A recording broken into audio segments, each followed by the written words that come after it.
In this course, we are emphasizing the need for high throughput approaches for studying proteins and proteome. For such kind of studies, protein microarrays have become a very robust platform. You have seen there are different ways of making protein arrays, starting from printing antibodies or purified proteins, or even tissue lysates or cell lysate, or even just simply printing the cDNA and make the proteins on the chip using NAPA technology or nucleic acid programmable protein arrays talked about with Dr. Josh Leber. So, there are many ways of printing the features on the arrays, and you can have different type of contents which could be printed on the chips.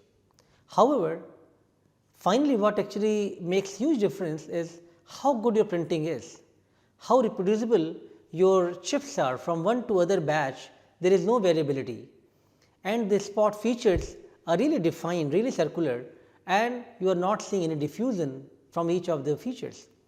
So, printing technology plays a very important role in whole of the microarray experiments, and especially in the case of protein microarrays, when we have different type of components to be printed on the chip, it becomes much more crucial.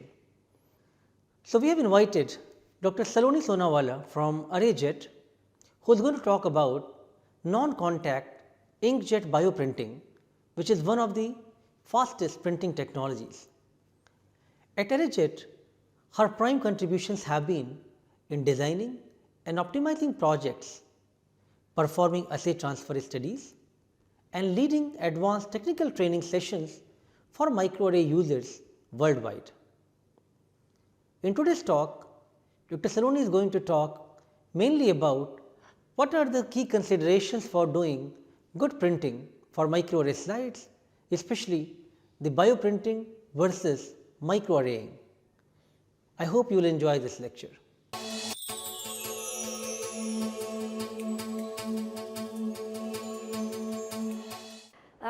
Good afternoon. Welcoming all the new people coming in. I'll take some time for you to settle down. Today I'm going to talk about ArrayJet solutions.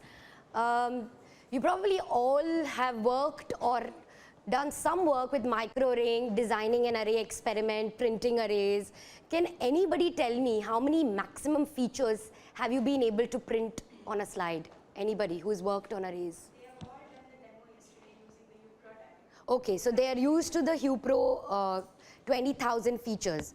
That's good to know, because we spent about, it was myself working with the team at CDI who spent 2-3 years developing the HuPro array, and finally I'm so pleased to see that it's in India and it was developed with our technologies. We do know that there are issues in our technologies today, and we are lacking in some of the critical, highly sensitive methodologies where thousands of interactions can be processed in one simultaneous manner. But it has to be cost effective. It has to use less of your precious sample, because that's the most important thing. You're trying to conserve, save samples and get as many accurate runs out of it as possible. And that is why we've got inkjet bioprinting. We are from Scotland, Edinburgh.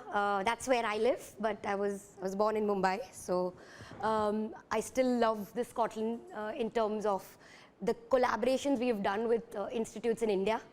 And a key goal for me to try and see what requirements proteomics in IIT has, or any other academic institutions, to try and fill that gap. So it's a complete bioprinting solution, which means that there are R&D systems that you can have in your lab, and then there are, once you've developed that assay, once you have a larger library to screen, then there are same technology can be scalable. So it goes to a higher level of a system. So not necessary that you have to start with a high throughput platform. You can start with the same technology with an R&D scale and then go upwards.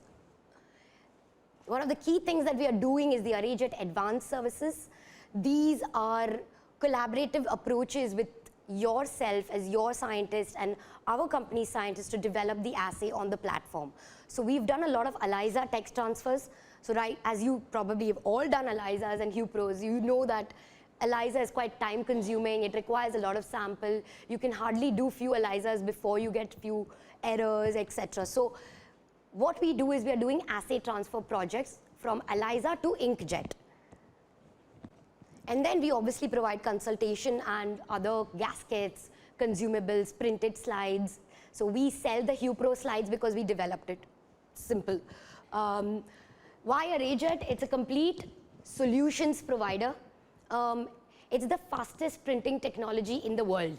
So if you had to compare this with any other method of screening or printing or arraying, it wouldn't give you the kind of efficiency that you would get in just 20 minutes of finishing your assay and spending the rest of the day actually doing analysis part, which is crucial for your project, rather than sitting 3 days and just pipetting things. Like I said, we have global presence, but especially in India, we've got Lab India Instruments. I'm not sure if how many, I think some of you might know the company. It's a large distributor in India, and they're helping us with a lot of academics, institutions to try and get projects together to make sure the students are able to get the samples and analyze and print them in a particular facility.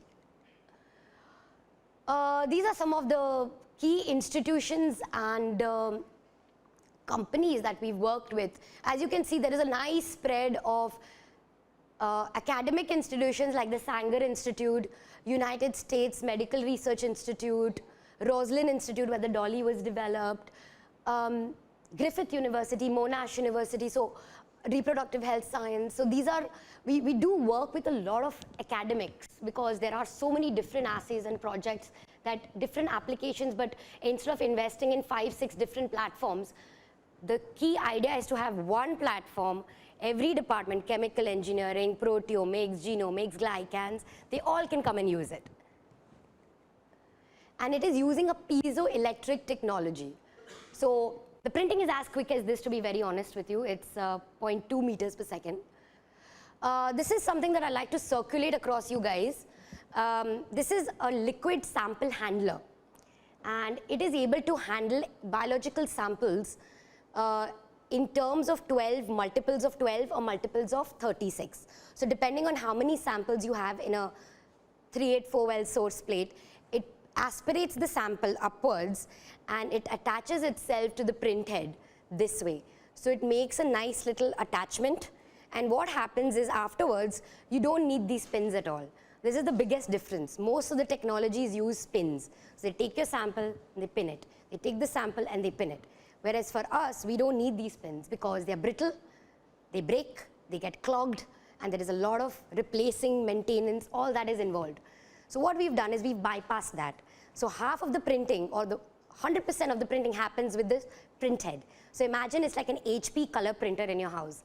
Now imagine the color printer is printing all your biological samples on the fly without touching the slides or contaminating with the slides. So you are reducing the error rate, you are reducing the samples that actually go and get picked up and get deposited, because everything is happening with the print head. I'll just show this across to you. Try not to touch the pins because they're a little sensitive to breaking. So you can see that the jet spider is something that is in-house patented and developed. It can simultaneously aspirate a set of 12 samples together and print them simultaneously.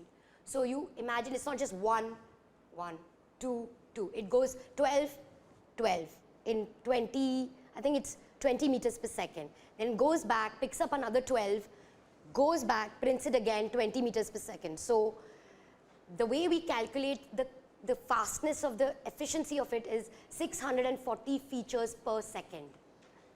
So it's quick. 640 features per second is super quick. So sometimes you don't even know whether your sample is printed or it's ongoing because it's that quick when it moves. So this is just to show you, this is your 384 well plate.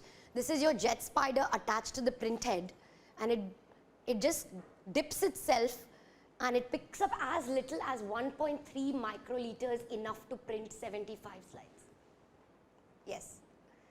So imagine people struggling with 30 microliter sample, 20 microliters for the whole year.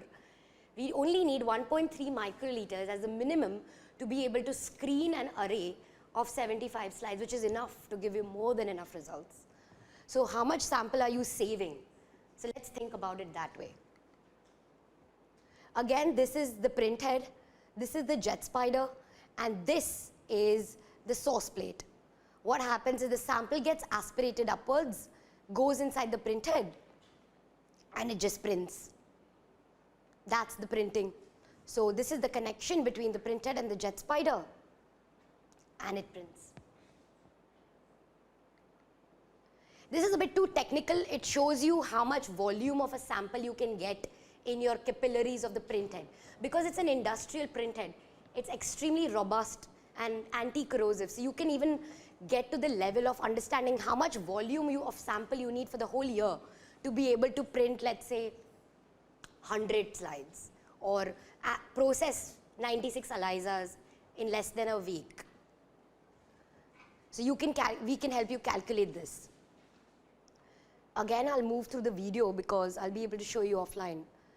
This is taken from one of the studies we did, very similar customer to HuPro CDI, very similar customer, but we helped him to do 65,000 features in one slide.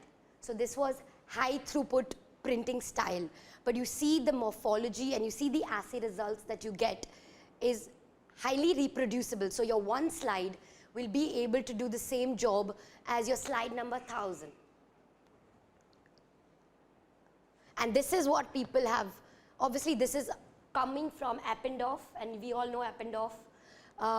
This is the results they got with their contact spin spotter, where it took them maybe a week to do this or maybe 2 weeks to do this. This is the work we did with ArrayJet, not only for HuPro, not only for this customer, but for many of them when we do this work, it is highly precise spots. So you don't see any merging, you don't see any dirt or missing data or anything of that sort. Again, sensitive, versatile, reproducible, multiplex, because we support a lot of ELISA tech transfers. This technology is highly efficient to transfer any immunoassay into inkjet, because any immunoassay that you're doing has certain limitations that all get transferred into positives, so that most of your research is focused on getting the actual analysis, the actual data. High throughput screening. This is something that we support in terms of whether it's antibody discovery, host pathogen interaction, biomarker discovery, epitope mapping, hybridoma screening. There's a lot of discussion on Napa arrays, hybridomas. So we do that. We've helped a lot of people today that you can see in this symposium as well to develop projects around hybridoma screening, where you have your lysates. They get printed off on one layer. So different lysates get printed off on different slides. Then you have your target antibody of interest that gets printed on top of each other. So you can imagine there is a spot and then there is another spot on top. And because of that binding of one spot to another spot, it's called a spot on spot assay. So it's a spot on spot type of printing, where you can make sure the entire interaction or the screening is done while it's getting printed. Antibody validation, which we've all done. Small molecule library screening, again this is for drug targeting, therapeutic antibody screening, and gene expression profiling. Now you are going to think, what samples can ArrayJet handle? All samples can be printed. So we go from nucleic acids, so genomics lab can be used. You've got cell lysates, you've got serum or plasma that can be spotted, small molecules, aptamers, hybridoma supernatants, carbohydrates, nanoparticles and polymers also, and of course we do cell tissue microarraying as well. So the more things you can imagine outside the box, what can this platform support, the more answers you will get, yes, we can do it. So it's quite flexible in terms of what your project is and what samples you have, and then how can we transfer those samples onto inkjet style of printing. Obviously, again I'm saying this is not restricted to slides. So again I'll let you pass this on. I can pass this on myself, but yeah. So this is the plates and the slides that we can do. So imagine doing one entire ELISA in one well and doing 96 ELISAs in one plate at one time and doing 100 such plates, so 96, my maths is very bad, that's why I'm a biologic person, but if you count this, if you calculate this yourself, you will be able to understand how many ELISAs you can do and how much time you can save to actually analyze the data points to get your data right, because it's going to be highly accurate. So I'll show you, this is the plate that I'm circulating across. In this plate, there is one well. Your entire one ELISA can happen in one well, instead of 196 well ELISA plate for one reaction. That one plate can all get concised into just one small tiny well. So you can see that we can not only print onto wells, but onto plates, onto biochips. Majority of the work, I'll tell you, is on slides, to be very honest. But I don't know how many of you have had any experience with SPR imaging, SPRI technology, but this is something that again is used for drug targeting. And we are able to print onto the SPR prisms as well. So there are companies that require SPRI as one of the key methods to get your drug target, but we can reduce the process by helping them with the SPR prism printing. It's very simple. It's speed, it's precision, and it's consistency. There is a reason why yesterday you all could do work on UPRO arrays, because there is a reason every array is accurate, because it's printed with an inkjet technology. So bioprinting versus microarraying. There are very key differences why people say, oh, microarraying is outdated. It's now everyone's moved to next generation techniques. Whereas here we are giving you a complete understanding on traditional microarraying and what bioprinting with ArrayJet do. We have an inline optical quality control camera where we do the QC for you. You don't have to have a separate QC step.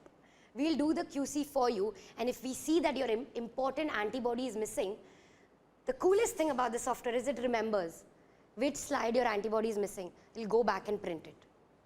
So at the end of the run, you've not wasted your antibody. You're able to get a full set of data from that one printing, because it remembered that if it is missed somewhere, because maybe you missed putting the sample, or it was a bit sticky and it couldn't get aspirated.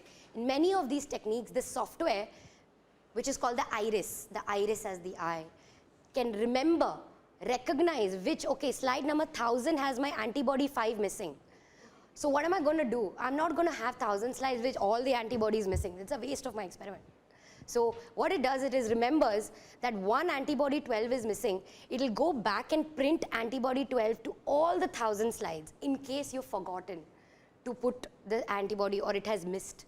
So it will make sure that all the data you get is a complete set of data and not just missing contents, which sometimes we do see with other arraying technologies, that you see missing content. So here we are again bypassing that missing content.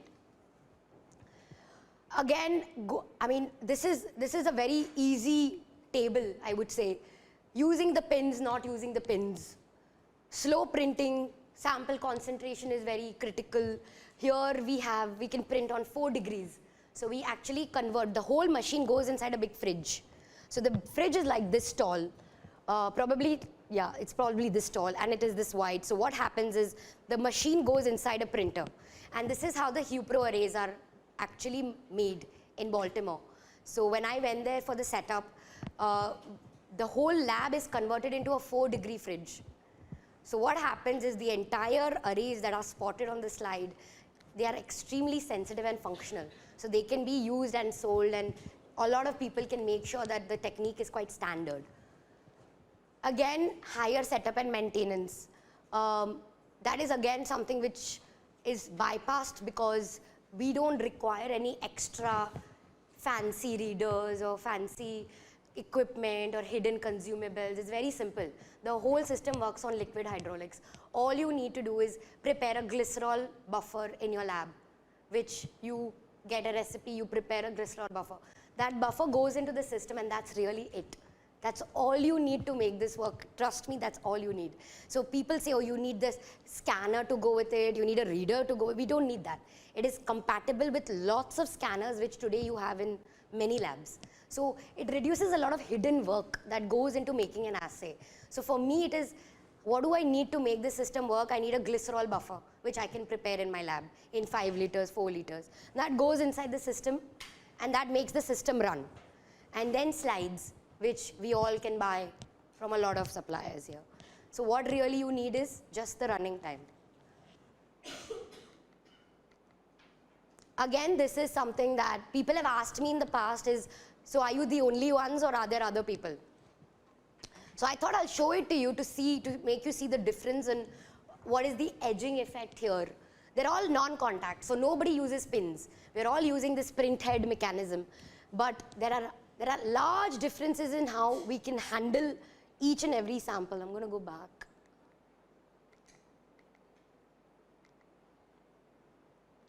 So you can see that the number of plates we can do, the number of samples that can get handled are quite high. And the deposition rate is the fastest, which is why we are the fastest in the world. So if there are assays that need to be done in a timeline and you have to report results in a week and you're not getting success with pipetted ELISAs, what are you going to do? You're going to quickly run to an arrayjet printer, print your samples, as many slides as you want, and process those assays. Instruments. So this is again, like I was saying, it's not just for companies, it's not just for research or high throughput scientists, it is for R&D work as well. I would say 50% of the people I've worked with personally to develop assays, including the HuPro guys, they're all institutions. We worked with Johns Hopkins, we worked with Sanger, we worked with Monash University, we worked with Griffith. So there are lots of institutes that require these platforms, more than the companies, I would say. So this is our entry-level system, which is called the Marathon Argus. It does not have that camera features that will remember and reprint. All these other systems that are there have the camera feature which will remember and recognize and reprint the spot. This is how the machine looks. It's got glass panels, so it's quite easy to see what you're doing. You can actually see the spots getting printed. This is the space here. These are the 2 bottles I'm showing you where you can prepare your own glycerol buffer, and that's all is needed. So you have your glycerol buffer in the system, you put your slides, you have your 384 sample plate here, you have your slides printing here, and that's it. So it's quite easy. It's really quite easy. I started doing this technology when I think this is ages ago, but to be very honest, I was 22 when I started this. And it was easy for me to grasp it. It was easy for me to understand what the platform, it's not really high level, high tech, it's not that bad. So for students who are using these platforms, it needs to be quite easy for you guys to do things. It shouldn't be that advanced. It has to be easy, it has to be user friendly, and it has to be fast.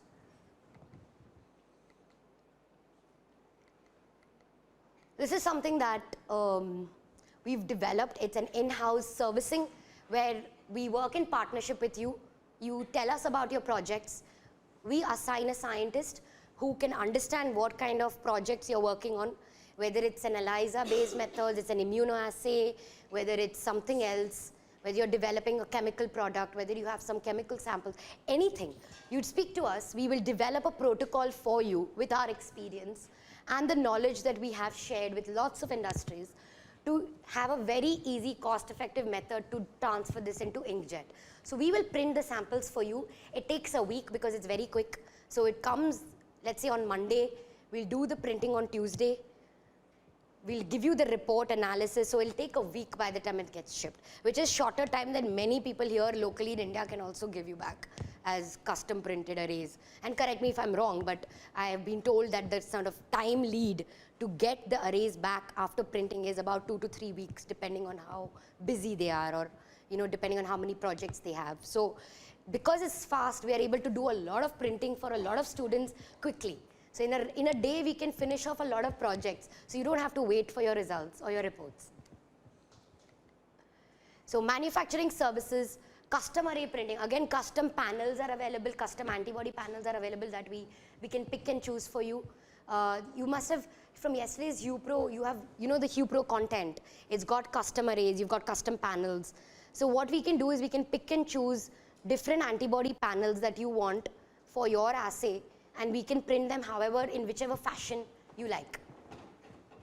That is with Arrayjet Advance. So different ways that we collaborate with students and researchers especially is we have a basic proof of concept like a pilot study where you understand what are the requirements of an assay transfer and then you outsource them. The other few options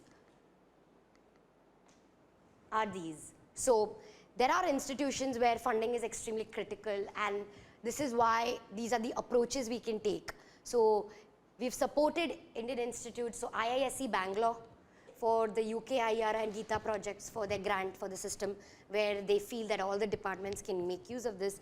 We've supported working with Biocon in India, in Bangalore, sorry, to get their immunoassays developed on the platform. There are few other institutes in Pune as well as in Bangalore where the grant funding has been done. So we are providing complete grant support. So if you do need or you have something which you feel will require the system or will require the services, and then there is a scope for a grant, then we can give you all the grant support for justifying why the technology is required. Very simple workflow. So you'll have an initial discussion with somebody like myself in India, and we'll go to our head scientist or the team of scientists in UK. We'll have a collaborative discussion on what you want to develop actually, what is your assay, what is your criteria, what do you want to achieve out of it. And then we will develop a printing protocol, a printing support mechanism, which at the end of the day will give you guarantee that yes, I can come to them 6 months down the line for a next project and they'll be able to do the similar job for me. So I think this is something that is a crux of the Arrayjet technology. It's a software that is able to make you design the entire array. So this is your command center. This works in conjunction with the technology. So when you're trying to print samples, first you need to design your arrays. You need to design your assays. And this is done with the help of a command center software. So let me just take a second here and show you a video. So this is how the technology really works, how the printing is done. You can see this is the platform. You've got a tray of 25 slides and that's how it moves. Each time it moves, it prints 12 samples on one slide, second slide, third slide, fourth slide, till 25 slides in an on-the-fly motion. This is how it's picking up its sample. This is getting into the source plate where your biological sample is. It aspirates. Once the aspiration is done, it transfers the sample into your industry print head, which is like your color print head. So now there is no need of these pins. There is no need to use these pins. Now it's all in the part of the print head. So your sample is here. And then wait for a minute, this comes forward and off it goes. And each time it is doing 12 samples at a time across 25 slides. That's your first tray done. Moves again, 12 samples at a time, second tray done. Moves again, 12 samples, third tray done. It's going to be less than 2 minutes for me to finish my 12 samples across 100 slides. So this is the quick motion. This is how quickly it moves as a printer. Once it's finished doing it, it obviously has a standby mode where it is able to wash itself. So many people must be concerned, how do you do the contamination? Is it contaminated? If you're picking up another sample, does it? No, it has its own individual wash cycles. So it does washing automated. So the whole thing is automated. So it not only does the washing, after every time it picks up a new set of 12, it washes internally. And once the washing is complete, it makes sure that the samples are getting back and your new set of samples is going back in. Let me show you another video. This is how we have used a variety of different platforms or surfaces. This is the one that times you. So this video will give you a little bit of a timing.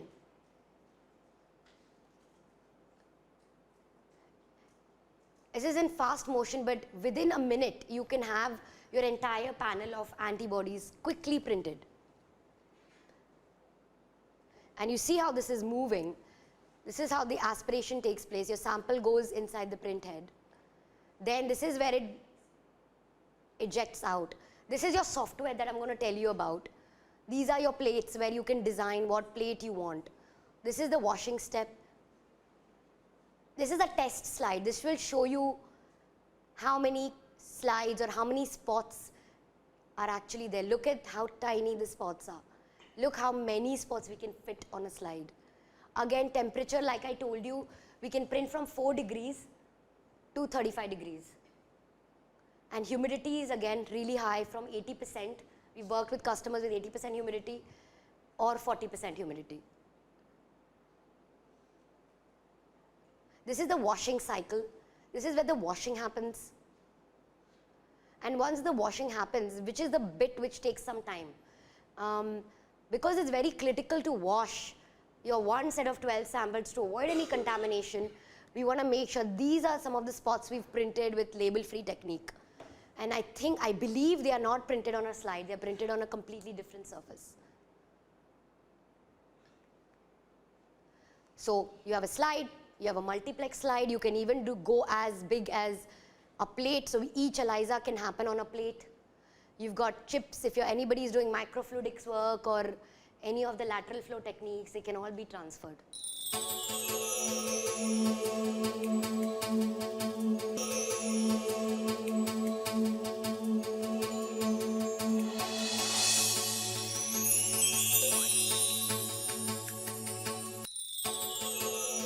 So, as I mentioned in the beginning, the success of microarray based experiment also lies in how reproducible our printing technologies are, how good our arrays have been made, and there is no variability or very little variability from one batch of printing to the other batch of printing. Imagine when you are preparing the slides for doing microarray experiments, you are printing in hundreds of slides, a large number of slides at the same time. And if there is a lot of variation to start with from slide number 1 to slide number 100, then your entire biological experiments and reproducibility will be compromised. So, it is very important to pay good attention to the quality control checks which are required to make good arrays, and of course, as you proceed to perform the experiments, there has to be various QC checks to ensure that the quality is good for your printing and what slides you are going to use. I hope in this lecture you have learnt about inkjet printing and its benefits. You are also taught about different kind of substrates which are used for this printing and advantage of this technology over other technologies. In the next lecture, Dr. Saloni will continue and talk to you about how exactly this technology works and how it can be used for many microarray based applications. Thank you.